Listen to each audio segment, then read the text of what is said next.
Ready with easy-to-make recipes that will take your race day to the finish line. Keep your racing delicious and enjoy all the mouth-watering action. Brought to you by Mission Foods. Too fast, too tasty.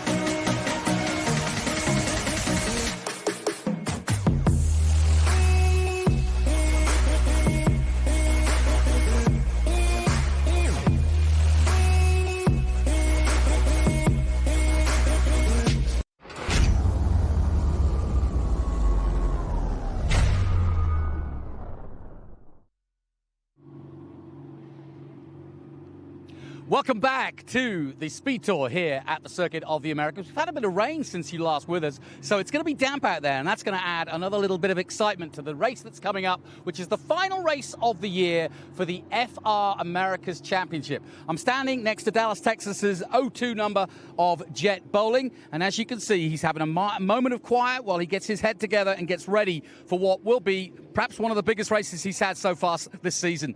He's racing against his teammate, Titus Sherlock, and they've been racing against each other all season long. And interestingly enough, I want to point something out here. It's been noticed how good things are. Chip Ganassi is now involved with this team, Kiwi Crosslink. Now, that is a big story, and there's going to be an announcement on the 7th of November by the Chip Ganassi racing team as to what that will mean. But with the stickers on, it's basically a partnership, as you can see, between Crosslink, absolutely the most effective and winningest team in American single-seaters at this junior level. And, of course, Chip Ganassi, well, I don't need to tell you about his record. They are the best in America. So what a combination, and what a chance for the likes of Jett Bowling and Titus Sherlock to be representing. Good luck to this man in the 02. He basically just needs to get second place. This man, Titus Sherlock, needs to get the win. Now, he did it yesterday, but it's that close between these two to decide who's going to be the best American in the FR Championship. And if we've seen our FR champions, we spoke to Woods-Toth earlier this weekend, are off to bigger and better. You've seen what it's done for Kyle Kirkwood. You've seen what it's done for many others. I'll see if I can get Titus to have a quick word. Titus, how do you feel? This is a big one, but you've been waiting all year for this. Yeah, it's exciting. Obviously, it's going to be a damp track on slick, so it's going to be a little tough, but excited to end the season on the high, hopefully. Does that make you a little more cautious, or is it the same for everyone? It's going to be the same for everyone, but might have to take a little bit of extra caution on those first couple laps. All right, well, best of luck to Titus Sherlock. Brady Golan has just shown up on the grid. I'm going to see if I can get a word with him. He's still got his engine on at the moment. But this is a great story for Austin fans, because yesterday we had an all-Texas podium with Jett Bowling, Titus Sherlock, and the third man escapes my mind. What was his name? Anyway, it doesn't matter. But let's see if we can give a quick word. Brady, hey, welcome to the scene. Welcome to this. You're a bit of a surprise for me because you're from Austin, right? I'm sorry, they just said something on the radio. Go ahead. You're from Austin, Texas, right? Yep, I live here. That's awesome. And here at the Circuit of the Americas, this must be a dream come true for you. Oh, I'm so excited. You had some problems in the first race. You went over the thing. I don't know what it was. Was it a brake failure or something? We had a suspension failure, but it wasn't a TDD issue or a me issue, so we're happy. Listen, you know what's going on behind you and beside you. There's a big runner-up position to be won. That gives you an opportunity. Yes, I hope so. What's your plan? Do you want to be here for Formula One in a few years? I want to chase IndyCar. IndyCar, I love it. Well, you heard it first. Watch the name, watch the number. Brady Golan from good old Austin, Texas, in the 80, wants to go to IndyCar.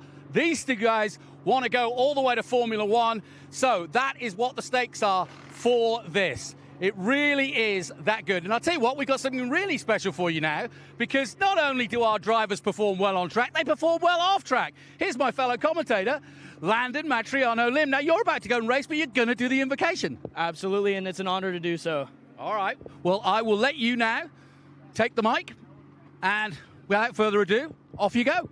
Thank you so much, Jonathan. Dear Heavenly Father, we'd like to take this time today to give thanks to you for everything we have, for this wonderful weather, for these cars, for this opportunity to be here.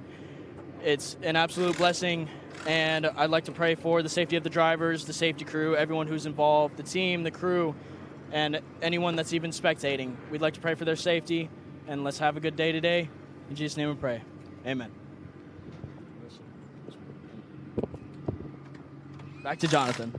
Thank you, Landon. Now, time for the more important words. Let's have our national anthem with Mike Dohm.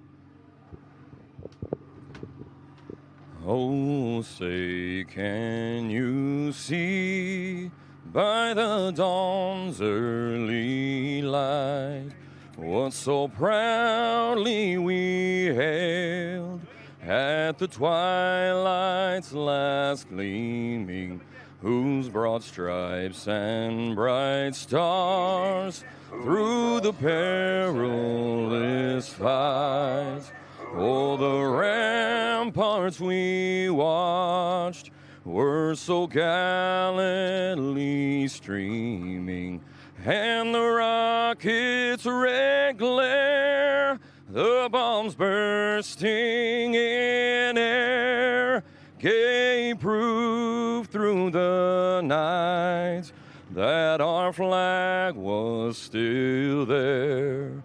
Oh, say, does that star-spangled banner yet wave?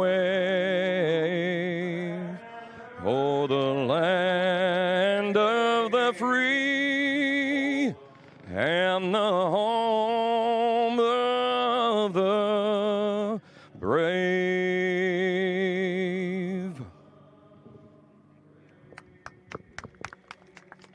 Excellent stuff. Mike Dohm there with our national anthem. Now, I mentioned the rain. It has stopped, but you heard from Titus Sherlock. It's going to be greasy. It's going to be slippy out there. And there's a lot of rain still in the air. But more importantly, it's really humid out here. I want to go back to Ben for the latest down from the commentary box. We're about to get engines started. But, Ben, that's the latest from down here on the grid. But I can feel the anticipation here. It's really ramping up. Well, Jonathan, thank you so much, and I hope that we come back to you because I have in the booth with me Maite Caceres, who is looking at her phone diligently because she's trying to figure out where she scored today in the championship. She thinks she came in this weekend at 5th, and she thinks she's going to finish this weekend in 3rd, so congratulations there. Thank you very much, Ben. For me, it's like unreal to be here in this category and be 3rd in the championship, that I was coming fighting each weekend with a podium. So, yeah, I think it paid off, the hard work with the team, and happy to be here, so thank you for the invitation. Yeah, I love it. Now we're looking, both of us were looking at who's on slicks and who's on wets, because I honestly think after the 2 or 3 laps that it's going to be the slick tires, but you never know. We're in Austin, Texas. It could start raining again, but everybody that I'm seeing, you may see something different, but everybody I'm seeing are on the Hankook slicks, which you're allowed 2 sets of tires a weekend, so these are probably on yesterday's race tires? Yes, for sure. I think they're doing a clever choice. The first lap is going to be tough, so they need to be really conscious about what they do in their moves. But you never know what is going to happen. Maybe the strategies for the guys that are putting is the one that's good, because maybe later at the end of the race it's going to rain again. So we'll see. Yeah, and that's the thing. You never know. We had a race. Were you with us at Mid-Ohio, that it was just kind of guessing, what do we do here? And that's kind of the fun thing. I've got Scott Goodyear, who's our race director, and he's asking, I can hear him asking the grid, who's on wets, who's on slicks. So it's really neat to see. But Maite, you were in the Ligier JSF4. I've watched you all season. You came up into the booth with us at NOLA, and you had a fantastic races at NOLA. But have you enjoyed racing here with us in North America? Yes, I loved it. I love North America, how the series is, the environment that is going around. I race in Europe as well, and I have to say that the fans here and how everything is like open to them to come to see the box, to come to see the cars. I think it's really different from what I'm used to in Europe. So I'm glad that I'm racing this year, and I hope to stay for long. So we just saw a shot of Ribeiro there from, another South American brethren. So do you tend to root for people that are from South America? Like, you're from Uruguay. Yes. So just close to Brazil, or do you have your favorites in the paddock? I have my favorites, but I think it's I try to support obviously South Americans and everything because I know the hard work they put to be here. It's really tough coming from those countries, but I also see like the potential in some drivers that I'm rooting. Obviously, there's Nicole, there's the girl, so I'll also put my head there. New tires here. Is this? Wow. Oh, is this Golan? I think it is, but he's on new tires, so that could be an advantage. So look out for that car. I don't have a number, but that's the Liqui Moly car. So we'll see. In Circuit of the Americas, I'm sure you watched the Formula One race from 2 weeks ago here, and then to be racing here, is that just extra special? Yes, it is. To think about coming into here and saying, like, looking at the boxes where the names of each driver was here, and I said, wow, they were here, like, racing, and I'm here also. Everything, the decorations here in COTA, it's iconic. I always say that COTA is iconic, and it's a feeling that you when you're here, you only live it once. Yeah. Even the tower in the background, I love the big flags. The big flags. Hailie Deegan. Now, Hailie Deegan, we've known her for a while from the Trans Am series and the SRX series, and she's run a little bit of everything, Xfinity trucks. But now she's going to go open wheel racing. And it looks like she has a ride next year in Indy Next. So, and I've spoken to a lot of our Trans Am drivers. Ernie Francis Jr. got out of winning 5 championships in a TA car, went to FR, and talked about how physical it is. The G-forces, he just wasn't anticipating that and had to do some training to get used to that. Are you doing any off-season training just to get used to all the G-forces and just how physical this is? Yes, a lot. Coming into COTA also, we had like two and a half months maybe after the last race in New Jersey. It was a lot of time that we needed to stay fit on with these cars. Although the JS4 is a little bit heavier than other cars that I'm used to, and also preparing for next season. You never know what you're racing, so it is physical. And the Formula cars, I tested the Formula Regional, and also it has a lot of physics. Yeah, it's crazy. Now, I've watched your SpeedTour present stories from the paddock, and it seemed like well, we've got about 30 seconds, but it seemed like you kind of came into racing a little bit later. Like maybe your father didn't really want you to go in this, but you knew you wanted to get into it. Yeah, exactly. It was I put all my strength into that to keep on racing. And, yeah, started super late, but here we are, and I'm happy to be here. You were talking about the iconic scenery here at Circuit of the Americas. Normally, we would see Austin in the background, but you can see the clouds there. If you come to the COTA SpeedTour, you can come up into the tower. It's unbelievable. You can almost see every single part of the track. But right now, I think we have a special guest with Jonathan Green down on the grid. And Jonathan, if you can look and see who's on wets and slicks, let us know, but I'm going to send it to you now.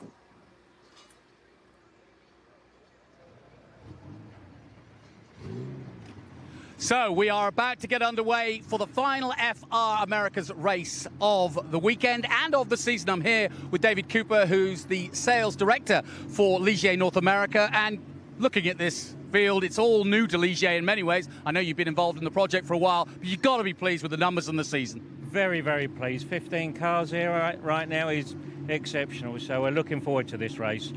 What's been the hard thing? I mean, obviously you've got to test, you've got to get the car right. What's the feedback you've got? Well, obviously from the drivers, very positive. They're enjoying the cars. They're relatively easy to drive, and although that's a bit of a challenge for some of them, but obviously are looking forward to seeing how they do in this last race. And I get the feeling that Ligier are sort of making a comeback as a name. They've always been there, but really with sports cars and everything else, you're really, making a big deal of it. Oh, yeah. I mean, if you go back in history, I mean, Ligier's been around for an awful long time, so obviously we'd love to be back in a Formula One paddock, but we're very, very happy with where we are right now. All right, well, it's time for those famous words. I'll leave you to it. Drivers, start your engines.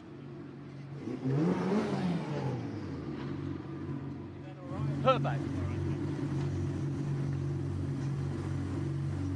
Well, ladies and gentlemen, I love seeing Jonathan Green, or we call him Juan Verde, his racing name, here at his home track at Circuit of the Americas. And Jonathan, it's really cool to have him here with us in the booth because he hosts a podcast radio show. He's the Formula One announcer here with Circuit of the Americas. And in fact, he's here with us this weekend and missing his role with Formula One. I believe they're in Brazil, right, this weekend.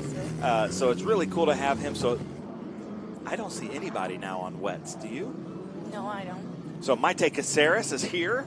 You're getting a text. Is that the text? No, it's not that She's text. anxiously waiting to see how she scored in the championship. The stewards are looking through everything, but she had a great weekend, a fantastic year. It's been really fun to watch her. She came into the weekend 5th in points in the championship.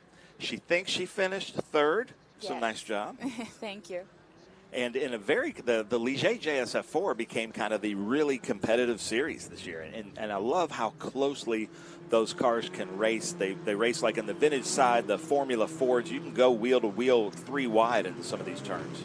Yeah, it was amazing to race into a JSF4. Also, there were like 7 cars fighting for the wins this last race, and we were there. So happily that it came to 3rd in the championship. So we're hoping that text to arrive. That's awesome. Well, I'm hearing from Scott Goodyear, who is our race director and a motorsports legend in his own right, that the number 2-4 spun on the formation lap at turn 1. So now, per the rules, has to start the race from pit lane, because Formula Regional Americas, it is a standing start, and they will come down to pit. They will come down to the main straight and go to a normal FIA Formula One grid. We have a light gantry with the lights going out, and I can't remember. Did you guys get to do the standing starts this year? No, we didn't. We didn't until the last race. We have all standing starts until this final round because we were with F4. Yeah. So this was rolling start, and then I was talking to you about that the first lap with slick tires on these wet conditions. Wet conditions, no, like a little bit damp. It was going to be tough, so obviously they needed to take care of not spinning out on the formation. Yeah, and we see that happen a lot. Luckily, Circuit of the Americas is such a modern track with a lot of runoff, but a lot of times, like at VIR, for instance, you guys didn't get to, well, I can't remember, you guys didn't get to run that, but there's a lot of times that the cars would spin out on the formation lap and then they'd high center coming back on. So this track, though, you can see the aprons, and it's very flat, very modern track. It's only been here for about, I think, 12 years. And always, we end our season here, so you're ending your championship. The Trans Am Championship will be decided tomorrow. The SVRA National Championships and International GT. This is the end of all of the series, so this is really cool. But you can see here they're coming around what we call the Bennett Bridge Hall Stadium section. And just what a punishing section. You know, you're just like 2nd to 3rd to 4th to 2nd to 3rd, you know, and just going through. And then it seems like right here where we are, this section of the track, there's 2 or 3 different lines that you can take. You can take a defensive line, you can take the faster line, and then you can take kind of that dive bomb line. Exactly. And in your races today, did you see anybody trying to dive bomb you? Yeah, a lot. Really? And they dive bombed to me. So, but I made it through. It's so hard also not to lock up the tires on like the front left because you're coming into. You try to get the speed. You try to do the overtake, but obviously you need to take care of the tires. And when you're coming into a corner like that, you're actually thinking the front left. Like you're not just thinking don't lock up. You're as specific as, okay. Get into speed. Sure no, that's awesome. I love that. I love this insight. That's why we have the drivers in the booth with us, because they have an insight they can share that we just don't have. She's been on track today. She's racing competitively in the Ligier JSF4. This is the Formula Regional Americas. Now, this decides, I believe, who's going to finish 2nd and 3rd in the championship. And Titus Sherlock, and I believe it's, I don't have the sheet in front of me who's with them, but I believe it's Jett Bowling that they're trying to fight to see who finishes 2nd. And then we can talk about the reason the cars all start to the right-hand side, because it's dirtier on the left, so they wait for the latest time to go to the left-hand side of the track, because that's where you can pick up some of those marbles. And right now you were just talking about, and your expertise is great, this is where tire temperature and not spinning the tires and everything and grip is just going to be at a premium, because you can see the track is still a little bit damp. Yeah, you can see also the cars before getting into grip position, they try to get into the rear tires and to doing a little bit of wheel spin on purpose. So we'll see how this guy's going to manage. Well, Jonathan Green is just coming into the booth. Let's see if he can beat the lights off. So I'm going to introduce Jonathan Green here so he can give us the call. Away we go. That's the Jonathan Green signature line. Well, we're all green, as you can see, but when the right lights go on, 2, 3, and 5, oh, we've got a pause. That's not the normal light situation. So we're back to green. And if we see the red lights on the bottom light up again. As a driver, that's got to be distracting. 3, 4, 5. Out go the lights, away we go, and Titus Sherlock tries to make the start he wants. He cuts across the track to defend. Good start from the number 80 of Brady Golan, the young Austinite, doing the business in his first weekend in the series. Fantastic stuff. But it's slippy, it's greasy, it's nasty out there. Oh, down to turn 2, mate. I bet you're glad you sat here, aren't you? Somebody's grass track, I'm not sure who, but these are the toughest conditions in motor racing, aren't they? Exactly. Dump is, I think, is one of the worst because it's not fully wet, it's not for slicks. So, yeah, they try to manage it. The SS is super hard also to get into there. Just so people understand, it's like putting your Nikes on and going on an ice track without any, with no grip whatsoever. You're literally sliding with no way of stopping. Literally no grip. Oh, somebody spun round, and that's at the entry to 8 by the looks of things. So, unassisted. It looked like it was unassisted. Well, but he's still under power. I did see Maite when they were coming into 1 and slipping everywhere. I watched her foot. She was reaching for the brakes herself. She was. I saw that. That's good. That's a good racing driver. Titus Sherlock makes his move at 11 on Brady Golan. And Golan comes around the outside. Now it's a drag race down to turn 12. The long straight. In fact, the only time he gets some thinking time, but not in this particular instance because they're all fighting each other for a run down to turn 12. And this track, Jonathan, it's designed to almost tempt. There at turn 11 and turn 1, it's almost designed to tempt you into dive bombing. There's that extra little lane going into 11 at turn 11 that to the left that almost doesn't make sense. And then we were talking, Maite, you can talk about this, your expertise, but you get on that wet paint, you're in big trouble. Yeah, so the car number, I think it's 80? Yeah, Brady. 80. He was on the paint and he didn't left any room. So he got there and he lost all the grip. Well, we've got a 3-way battle at the front. Titus Sherlock has now taken the lead. And that's what he needs to do. He has to beat Jett Bowling if he wants that runner-up spot. We've talked about it, and if you're wondering what they're racing for, because we haven't said who won the championship, that's gone to Patrick Woods-Toth, who was here in the booth not that long ago. So the championship is one and done, but they all want to race to be runner-up, and there's a good prize for that too, and it's an important way to finish the year off, and that's exactly what Titus wants. He's been racing hard. He missed out in Mid-Ohio and missed out on a lot of points there, and he said to me the other day that he had a disappointing season in many ways, so this could be just the fill-up he wants. But Sherlock under huge pressure right now from Bruno Ribeiro of Brazil, and around the outside Brady Golan is not out of it either. What a great story, an Austinite racing at the Circuit of the Americas. There it is then, Sherlock, Ribeiro and Golan, the top 3. That's who we've been watching. Ambiato, who had a good run in several of the races here, but didn't do the full season. Bowlesby, he's been around for a long time. Havrda, she's going great, the Canadian. Pollock, who had a crash yesterday, 7th. Ortelio in 8th. Then Kleck, Landan Matriano Lim. Now, what has happened? I'm presuming that Jett Bowling is the man who has spun round, because there's no mention. Oh, there's another spinner. Is that... Yeah, I'm not sure if it's Bowling or not, but he obviously has dropped out because he was right at the sharp end at the start. So it could well be the guy that spun at 8 was Bowling. So Titus Sherlock under pressure. Golan not gone anywhere yet. And I'll tell you what, Ribeiro is keen for a win. He's been on the podium already as the young boy from Sao Paulo. And of course, he's probably keeping one eye on what's going on in Sao Paulo right now because it's the Grand Prix today. Formula One in action as they qualify for tomorrow's Grand Prix. Let's hope they don't get rain because it's so hard. So here we go, 3 wide for turn 12. Titus has got the right line, the inside line. He just needs to brake as late as possible, and there's no way at that point, really, that the 3 can get up. I say that, Maite, and I'm totally wrong, aren't I? No, absolutely. You can see how they try to see which line has less water and what has more grip, and also by defending, you want to brake late, but also defend. They're coming into like fighting 5 cars now. Oh, 5 cars at the front of this one. This is the worst thing. But poor old Titus, he does not want this. And I'm sure on the throttle, Maite, you're kind of almost like just touching it because you don't want to go full. If you go full like that, you'll just spin the car. Yes, and this car has turbo, so you need to like see how much power you want on the out the corner. It depends on the water, how damp it is. Yep.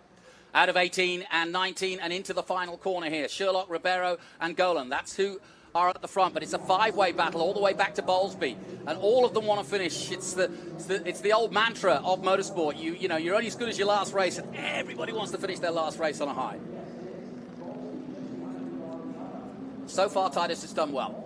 They are just searching for grip. Yeah, you can see them kind of looking around the track, and Titus now has done a rear-wheel drift out of that last turn 20. And then back here, it seems like they're just kind of mixing it up and going through. Cole Kleck, number 11. At the, oh, no. Oh, big crash. See that? That's going to bring out a Yes. safety car, for sure. And that's a turn 2. That's an odd place for a crash. That's not often we see something like that. So I'm sure his engineer will be on the radio telling Titus that it's going to be back off time very quickly. And I guess in many ways this is the worst thing, because you don't really want to hold up. Let's see if they can get going, because if they do, we may not have to slow this race down. And there's still, what, 25 minutes to go, or just under, left in this. That was Nicholas Ambiato Yeah. there. And you don't often see wrecks like that No, to you the don't. left there coming down the hill. But you could see there the number 3 of Bruno. I think he saw the wreck happen and was trying to go basically too wide through the S's, which is not suggested, is it? No, not really. So, Maite, what are you seeing here? Give us your expertise. Well, I can see that Titus is looking for the line with more grip, because it's going into the inside. He knows that if he gets into inside in the corner, the other drivers get in the outside. On the outside, you have all these curves with a lot of water. The paint, as you told me, Ben, is not good. Look at them. Oh, wow. Titus goes a little too wide and loses impetus, really, more than anything else, and allows Ribeiro to take the lead. So Ribeiro saw that I didn't want Titus to put him out of the track, so now he's first, so he did like a clever move there. See a little bit of a dry line at some places, and then other places you can see the rooster tail coming up. But Circuit of the Americas, like Jonathan, as you know, they've done so much work on the track surface in the last 4 or 5 years. But there is still some standing water, but then there's going to be a dry line, and with the downforce and the tires, I think maybe 10. Oh, we're showing a replay here, Jonathan. Walk us through. I just want to see what Maite thought of what happened there. It just they just touched and just kind of slid each other out. Yes. The conditions are not optimal for like a touch. Now it's easily to spin. So I've just noticed, I've been looking down the board, and Jett Bowling is in the race. He's in 12th, so he's recovered, but it's a long way back from there, especially with Titus where he is. It's really who the best man wins, as it were. So Bowling really is going to struggle now to get back on level terms with Titus Sherlock. But that said, Sherlock's in a battle, and we know how greasy and slippery it is. It could be a mistake, it could be anything. Bowling already up to 10th. I said he was 12th, and he's coming fast. The S's look like the line is drying a little bit, but there's still some wet spots. So now, when you're out there in conditions like this, are you just trying to find the dry spots, or are you trying to stay on the line? I always try to see where are the dry spots to get the most out of it. What the other drivers are doing in front. If I'm like in third place, like Golan or Sherlock, what he's doing in front, because he's obviously getting more drier, of course. But also at this time of the track, they know what they're doing, what is the dry land. But I still think that there is not like so much. The track is not dry yet. Nice move from Havrda. Nicole Havrda from Canada makes a move up the inside at 11, and she's got alongside her opponent. That's a good battle there. Back to Golan as he and Titus fight for second place, neck and neck. A little bit of a slip from Titus. He's got to be so careful here. They cannot avoid. He has to avoid a collision here. It's all very well to fight and stay ahead, but all he needs to do is finish ahead of Bowling, and that looks like a fait accompli at this point. But of course, as a racing driver, you can't help but race. And it kind of puts you off your rhythm to try and race slowly, right? Yes, exactly. And also, you need to be careful of not defending too much, so you don't slow down and catch the first. So he's trying to manage, I think, the race. Yeah, it's not easy as they come out of 18, 19, the off-camber corner that's caught so many out over the years here at the Circuit of the Americas. Now in its, 13th year, and there's a broken suspension car. Not sure who that is. But that is not going anywhere. And again, with 20 minutes to go, we could well be facing a safety car. Across the line they come. The leader already across the line and has taken a 2.4-second lead. But will Ribeiro hold on to that? Sherlock doing everything he can to hold off the Austinite. He's from Prosper, Texas, against Austin, Texas. I love it. Golan at Big Red goes into second. Titus comes back at him. Good switchback. Much smoother, than used to be, right? Because you were here when you did F4 here, and it was really, really bumpy. Yeah, it was really bumpy. Now it's much more better than it was before. That broken left suspension, not sure who the driver is, but that is not what Ribeiro wants, because it seems like now he's got it dialed in and would love to have these drivers fighting behind him for second, third, and fourth. But I'm hearing from Scott Goodyear, and that car is moving, but going very slowly. So we'll see what happens, because the last thing Ribeiro wants is the full course yellow. Yeah, and there's still enough time for there to be a good race here. Like, look at this. Golan really putting the pressure on Titus, and it's the last thing he needs. It really is. So here's the second group. Leading that is Pollock. Then comes Havrda, and behind that, Lawley in the 77. Then Matriano Lim, there he is in the yellow and red. And they're watching on the big screens, and they're enjoying this as much as us. Back to the front, look at this. Second place, the battle is on, into 12, side by side again, and Titus has got to be careful. He has to lift off to let Golan through. There's no point in battling him. If they touch wheels and Sherlock gets spun round, he is out of contention and points, and that could be really critical for the Vice Championship runner-up. Look at this on the inside. Beautifully done by Cole Kleck from San Antonio. So he took advantage of what the others were fighting, and he took that move. Yeah, beautifully done. Cole Kleck didn't do the full season. He raced at NOLA and then came back at COTA and had a good day yesterday, and looks as though he's having another one today as they come out of 19 towards the last corner, 20. It is a full course caution, and mate, that changes everything. Oh dear. Right, now it gets interesting. Yeah, because right now I would say Cole Kleck looks to be the fastest car out there. Yep. And now with this restart and going up, something is happening with Cole Kleck, that number 11 car, the first car in our vision right now. He just seems to either have total confidence or has found some grip somewhere. Yeah, no kidding. Well, listen, we are under caution. We're going to get everybody jammed together. Out will come the pace car. And while all that happens, we don't want to miss anything. That is Jett Bowling. That is Jett Bowling out of the car and out of the Vice Championship hunt. I'm so sad and so sorry for him, because he's worked so hard, and that is a bit of disappointment. There's no way to end the season, and unfortunately he walks forlornly back to the pits. What a shame, the man from Dallas, Texas. We'll take a short break. We'll be back with all the action, but one thing I can tell you, it looks as though Titus Sherlock is going to take the runner-up spot. You've got a business to run, big and heavy products to ship, and customers who need them now.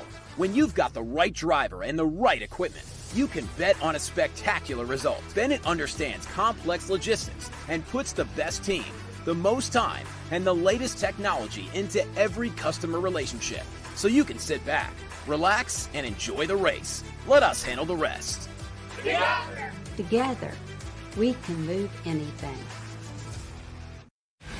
Rev up and get ready for race day with Mission Foods. The world's best racers and tastiest products come together to make every race delicious. Fully loaded tacos, fast wraps, piled high nachos. Whatever you crave, Mission will help you be race ready with easy-to-make recipes that will take your race day to the finish line.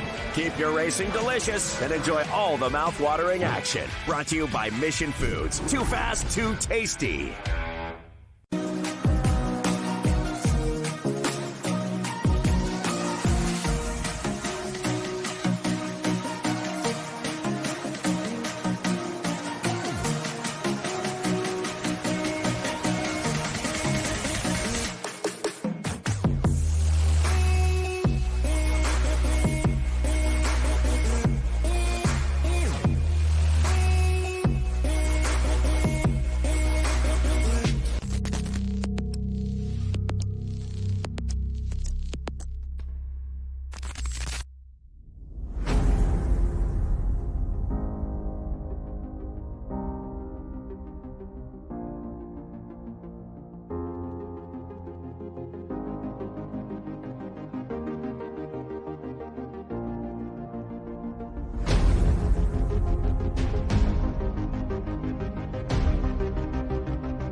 Welcome back to the Circuit of the Americas. As you can see, we're high above from the drone, looking at the stadium section, coming out of 15 and turning into 16. We're under safety at the moment. As you can see, the pace car down on the track and in front of the whole field as they clam up together. And that's going to change the face of this race because Ribeiro, the young Brazilian, on his first weekend, had a 3 or 4 second lead, and now it's come to naught. We're here with Meta Caceres, a future star of motor racing. Well, she's already a star. She's done Formula Academy. She's been racing in all sorts of things. She's racing here in the FIA Championship. Well, I think I could say this now, Jonathan, because she came into the booth with you at NOLA. That's and right. After just one of the most incredible races that I've ever seen, you can see the heartbreak there. Yeah, that's a sad And we'll get to that in a second, too, because I want to talk about that. But after you left the booth, I talked to Ashley Onks, the PR person, and I said, that girl is a superstar. Like, you're just such a good race car driver, very well-spoken in the booth. And now that your season is over, I think we can both agree that Jonathan and I have secretly been rooting for you all season long. Since that. I wasn't going to tell her. I was going to, I'll blush. Yeah, but we're big fans. We're big fans. I met your dad when you first arrived, and you were so passionate about what you wanted to do, and you'd come so far away from home. And just your story, we've been watching. I tell you why we're fans. We've been watching the piece you did for the stories of the paddock, and that shot of you as a little 8-year-old girl looking so sweet, going, telling those boys, "I want to race," and they're like, "No, you're a girl, you can't race." And then you meet Alonso, and I love that. I was telling it yesterday, and Alonso told you to work hard, and that's what you've been doing ever since. And your father had to say, "Okay." Yes, he didn't have any other option, but it was a lot of years of working hard, and I never thought like I'll be racing in US, and now fighting for third in the championship. That is confirmed. Oh, nice! Yes. You got the text. Hey. So that's great news, and I'm super happy. And getting into this field, like super competitive, and being there with the boys. That they told me not to race, and I'm not going anywhere. And I'm here racing with them and getting into podiums, fighting for wins. So I'm really happy and grateful. Not only that, but you're competing against drivers and teams that are out every weekend, and they're testing, and they're doing this, and they're working together, and that's just not the case for you. You haven't been in a car since, New Jersey, 2 months ago. Yes. And just seeing your talent and drive and determination. She's sitting here next to me, and she has bruises on her arms from her side pod, and Jonathan and I were doing a piece in the simulator, and I told Jonathan to look, you were sitting on the tire of your car with maybe your mother or somebody, and you could just tell you were heartbroken. Yeah. The same look, the same body language that we saw there from Jett. So it looked like you were just gutted. Explain to us what was happening there. Yeah, the last race wasn't how I wanted to end. The team put a lot of effort. My family's here, that it came from Uruguay. I haven't seen it from months, and I wanted to finish on a high. We were fast to run in the podium, so I was heartbroken to not finish in the points. Also, I was super tight on the fight for the third in the championship, and I didn't want to lose it. It comes in a nice end, but I don't like to end races like that. Obviously, you put a lot of effort all these months working hard on the gym, the simulator, to end like this. It was a little bit heartbroken because this is my favorite track as well. So I was glad to finish here in the end of the last race of the championship. So it was like maybe a goodbye. Yeah, exactly. What are you looking at, Nicole Havrda? No, it's Bowlesby, I believe, the 22. You can see the wing is just hanging on. Oh, that's Hailie. Oh, yeah, that's Hailie Deegan that was just ahead of him. That's who we were looking at. But Hayden Bowlesby's got trouble, front wing damage to that car. And now we've seen it close up. You might think that Scott Goodyear might bring him in for safety reasons. And I think that's going to be the case. So Hayden Bowlesby should get the flag to say, "Hey, mate, that's not safe." And they're getting a front wing prepared. So Bowlesby in from 11th place, and sadly for Jett Bowling, who is not out there right now, that would have given him another place, but it's come to naught. We saw that shot of Jett Bowling, sadly sat with his thoughts, and that's all that was left of the season. Safety car coming in. They're going to go safety car green. Coming in. We're going green after this. But surely Bowlesby's going to come in, And that's unfortunate for the IGY 6th from New Orleans, the new team. And Hayden's really gotten very good this year. Had some great outings with us at the CTMP just a few weeks ago. Keep an eye on Matriano Lim. He's 8th at the moment. He was 3rd quickest after qualifying, but got pinged for being underweight. And he's in that yellow and red number 73. He's currently in 8th position. He's behind Pollock and Lawley. Havrda's up to 5th. And then Golan dropped to 4th. So he's got God on his side. Absolutely. Green flag waves, then away we go. And Bruno Ribeiro of Sao Paulo, Brazil, goes away. Cole Kleck of San Antonio follows him down, and Titus Sherlock still third. And Titus must have been told now by the team, and remember, they're in the same team, him and Jett Bowling, that everything is A-OK. Golan doesn't care. He just wants to beat him. And through goes the 55 of Ambiado. There's Matriano Lim. He did get a good start, and he's gone wide, has Pollock. And that should allow Matriano Lim to come through as they go through the S's. These must be so hard to do, these S's, because you're being thrown from side to side, aren't you? Yes, it is. It is tough. More after a safety car, the tires are not in the right temp. So now it's the conditions are mixed. So yeah, it must be hard for drivers now. So the snake gets wider and wider and longer as they snake up the hill to 10 and dropping down from 10 to 11. Good overtake here. Golan thinks about it, but then decides not to do it. And still, the lead held with Ribeiro. And we've got, 9 minutes to go in this race. Titus Sherlock kind of just drifting off a little bit in fourth position, but he can do that. He just needs to finish safely, and the runner-up spot is his. I'm surprised we're not seeing the rain lights on in these conditions, but I am hearing from Scott Goodyear just said this is your last chance. Car 2-2 has got to come into pit lane. Okay, yeah. Yeah, I'll bet. If he doesn't come in now, he's going to be in trouble. Great to see Hailie Deegan in her first race in single-seaters. She's got a very established career already and has raced trucks and Xfinity and so on and so forth. She's done a little bit of, well, she was at the All-Stars with us in Trans Am, wasn't she? And now she's trying single-seaters for the first time and has got a 25 Indy Next drive for next year. And Marta, are you really starting to see this now? I've been following, W Series, the F1 Academy. I was there, in Miami. You've been part of that. Do you really feel like it's finally Jamie Chadwick leading the way? She's about to get into Indy. That we've got we finally cracked it.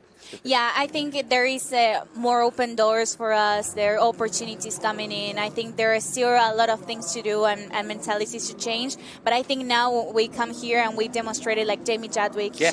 She did amazing this season, and she will be doing for the next one. So I think with the right preparation, the same amount of effort that they put for men drivers, I think it will come there, and we are coming. The thing is, there are still few women in motorsports, but slowly I can see little girls going into karting and everything. Yeah, no question. And we've just been looking at the 6 of Nicole Havrda from Canada. There she is. And she's had a stellar year. I've been watching her results as the season's gone on. She's really had a turnabout year in many ways. She's got to grips with it, and she's been on a level each and every race in the top 5, top 6 every weekend. So then, 7 minutes to go. Ribeiro leads the race. He's looking for his first win. Golan is second from Austin. Kleck from San Antonio third. Sherlock, also a Texan, is in fourth. Then Havrda fifth. Then Lawley. Ambiado in trouble a minute ago, but still seventh. Pollock, Matriano Lim ninth. Bowlesby 10th. And Deegan. But we know that Bowlesby's got to come in. So that's going to move Hailie Deegan into the top 10. I think she finished in the top 10 last time out as well. So that's a good weekend for the first weekend in single series. No mean feat, is it, to start single seaters at a track like this? Exactly, and with a car like this, she has had like a lot of experience. Black flag, that's for the 22, that's for Bowlesby. And I'm seeing some debris up there. Maybe. But I'm surprised that Titus has fallen back, but I'm guessing right now they're telling him, just finish the race. Well, they know it's the same team, so they absolutely know that Bowlesby's not getting back in. Yeah. And you saw him parked up there, sat down on the side of the track. And I've seen so many great racing drivers have to go through this ignominy of watching the rest of the field go round while you have nothing underneath you to join them. And it's painful to watch, and I'm sure to be part of. So, that's off. Knowing our co-commentator here, seeing you go through that, the heartbreak that you went through, to me, that's also very motivating for next season. Yep. And then also as somebody that would be involved with team ownerships, that's the kind of heartbreak you want to see in somebody, that they are taking it this seriously, and that's kind of the heart of a champion, to be honest. Yes, the team principal told me today, it was the last race. Just turn the page, Now see the future, look for it, fight. Now you know what you can do again. So it's you to that, turn the page. But you have this moment of heartbroken, and you need to go through it, because if you made a mistake or you have a touch, it's something you need to get it. There's a rather funny expression in motor racing, which is think like a goldfish, because goldfish have a memory of about 2 seconds, which doesn't show a lot of intelligence, but it does mean that you can turn that page. As you say, you've got to be able to do that. In comes Bowlesby then for that nose change, and that pretty much puts paid to his hopes of a decent result out of this one. That moves Deegan up to 10th position. Jonathan, I want to just thank you. I'm hearing from our comment section that F1 has had to delay their quali because they wanted to watch the race here. Well, absolutely. Circuit of the Americas. That's how it goes. So we appreciate that. Piastri tuning in. No problem. And of course, no pit stops in, I mean, you mentioned Formula One, when they do a pit stop in 2 seconds or 2.2 seconds, and they can chase a nose cone in probably less than 3. But of course, these guys aren't trained to do that. There isn't 23 people like there are in Formula One. And so that's one of the differences. But these guys, Ada, you know this, you're only 2 steps away from the big time here. Yes, it's incredible how you can see the ladder and coming into closer and closer. I think those guys, I was in the same paddock as Formula One last year here with the Formula One Academy, and that was incredible, the opportunities. I got to meet Lewis Hamilton, George Russell, Alonso, meeting him again, and it was amazing to How pleased are you for Colapinto? I know not from Uruguay, but from Argentina. Sister country, exactly, and I was really happy, and he's doing amazing. Yeah. Like, you can say that someone that jumps right into Williams cars with no testing, like a few test days, and do like points. Yeah. That was amazing. Well, and to put it all in context, I've been mentioning, the tie-up with Chip Ganassi and with Crosslink Kiwi. Well, Colapinto just 4 years ago was racing for Crosslink in New Zealand. So there you go. That's how quickly things could change, and now he's a regular Formula One guy. Amazing. White flag next time by. Yep, that's going to be it. And Ribeiro with a 2-second lead at the moment. He's done a good job of kind of breaking the back of it. I always think that when you're about a second ahead, it's not enough. You need to be 1.2 and above. To me, that seems like, okay, I'm in control of the race, and it's mine to lose at that point. Yes, you never know. Like in these conditions, that's different. That's different to say that the gap, you need to also getting to see that the track is getting more and more in grip. So you need to push a little bit more, but not so much that you are off track. Mm-hmm. So he needs to maintain that lead. Well, as it dries out, it actually becomes harder because some of it's grippy, some of it isn't, because it doesn't all dry out at the same time. I mean, you're going almost 4 miles, and so over that distance, there's no question that it's pretty precarious out there. Now, we're hearing that there is another car in the wall, and that's going to be checkered flag for sure. It is the 24, and that's a big accident. That's Kevin Jansen, the senior member of the crew, as it were, but that is probably going to bring an end to this one because there's no point in bringing a truck out, and so that will bring out the checkered flag. This is the final lap then, and that means Bruno Ribeiro from Brazil is going to take a win here at the Circuit of the Americas. What a way, what a weekend. You're brave to call it this early. He's still got 2 more turns. He's fine. I got faith in him. Here he comes then. Ribeiro, Golan and Kleck, 2 Texans on the podium, and the Brazilian taking the checkered flag past Jansen's strewn car. So that's an odd picture to look at, but it's a true one, and checkered flag waves. A late check. A very late checkered flag. I think he wasn't sure about who was there. That was because the he was looking. The 22, of course, is Bowlesby. He's gone back out. That's why he waited. That was so my he got bad it right. call. Yeah, he got it right. All good then, and wow, what a race and what a drama indeed. We lost Bowlesby in a spin early on, and I think there was a second incident which actually, because he got started on the first spin, but I think then he got into another collision, and that's why he was parked behind the wall. I think the car was damaged, and that put paid to that. So that means that our champion is Patrick Woods-Toth of Canada from Montreal. Our second place man is Titus Sherlock. And to be fair, Titus does deserve it. He's had some good wins. He's had some disappointment. He was saying that he was actually disappointed with the season. I don't think that's what he'll be saying when he gets out of the car this time, because he's done everything right this weekend. You can't ask for much. There was only going to be 2 races. He's won both of them effectively in terms of against his opponent.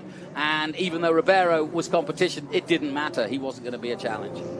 So, Maite, you've got 2 fans with you right here in the booth, and we will do whatever we can for you and your career moving forward. But what are your hopes looking forward?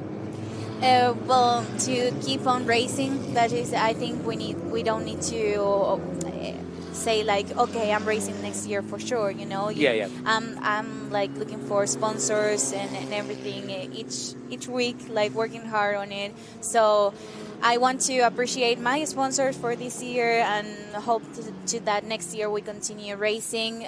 I'm looking into a different path maybe for GTs, so we will see, but I'm hoping to stay on the paddock because I really like Formula racing as well. Good. Well, here's your confirmation of the results. Bruno Ribeiro in the IGY 6 Motorsports car takes the win. Brady Golan for Tony Driver Development takes second. Cole Kleck third. James Lawley fourth. Titus Sherlock fifth, but it didn't matter. He got the runner-up spot. Nicole Havrda takes sixth. Nicholas Ambiado takes seventh. And Landan Matriano eighth. Jett Bowling ninth. And Hailie Deegan gets another top 10 finish in her first weekend. Jonathan, one thing I want to say, somebody's brought up. Just 1 second. Hold that thought. I'm going to go to the highlights first. Okay, yeah, do that. Let's take a look at then of our highlights from our FR Americas race.